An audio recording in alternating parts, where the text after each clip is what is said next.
તો સૌથી પહેલાં તમે ચેનલને સબસ્ક્રાઈબ કરી લો, કેમ કે આવા અવનવા શાક હું બનાવતો જ રહું છું. અને આજે આપણે બનાવવાના છીએ શક્કરિયાનું શાક, એ પણ એક નવી જ રીતે.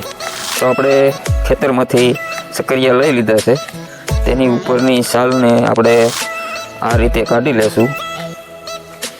શક્કરિયાને ફર્સ્ટ ક્લાસ રીતે આપણે સાફ કરી લીધા છે. હવે તેનું આપણે બટેટાનું શાક જે રીતે બનાવીએ છીએ તે રીતે નાનું નાનું કટિંગ કરી લેશું. આ તમે જોઈ શકો છો આપણું કટિંગ કમ્પ્લીટ થઈ ગયું છે. હવે તેનો વઘાર કરીએ. વઘાર માટે આપણે સૌથી પહેલાં થોડું એવું તેલ ગરમ કરીશું.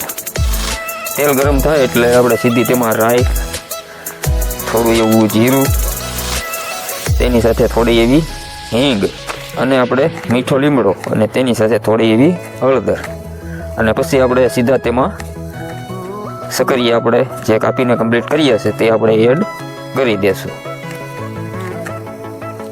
હવે આપણે સ્વાદ પ્રમાણે થોડું એવું મીઠું એડ કરી દઈશું. હવે આપણે તેલમાં સારી રીતે શક્કરિયાને 7 થી 8 મિનિટ સુધી પાકવા દઈશું. શક્કરિયા આપણા પાકીને કમ્પ્લીટ થઈ જાય એટલે આપણે તેમાં સીધી લસણવાળી લાલ ચટણી આપણે એડ કરી દઈશું.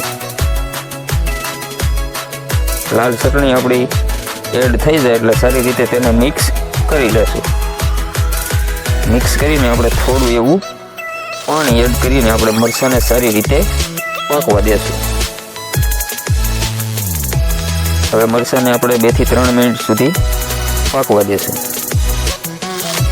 હવે આપણે 4 થી 5 મિનિટ સુધી પાકવા દેવાનું છે, એટલા માટે આપણે થોડું એવું વધારે પાણી એડ કરી દઈશું. થોડું વધારે પાણી એડ કરીને આપણે 4 થી 5 મિનિટ સુધી સારી રીતે શક્કરિયાને પાણીમાં બફાવા દઈશું.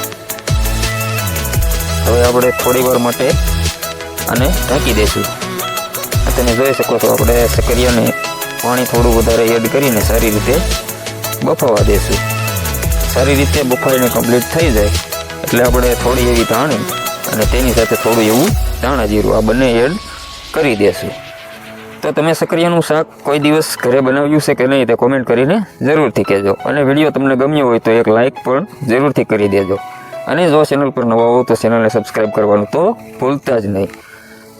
આ તમે જોઈ શકો છો આપણું શાક એકદમ કમ્પ્લીટ થઈ ગયું છે. મળીએ છીએ નવા વિડીયો સાથે.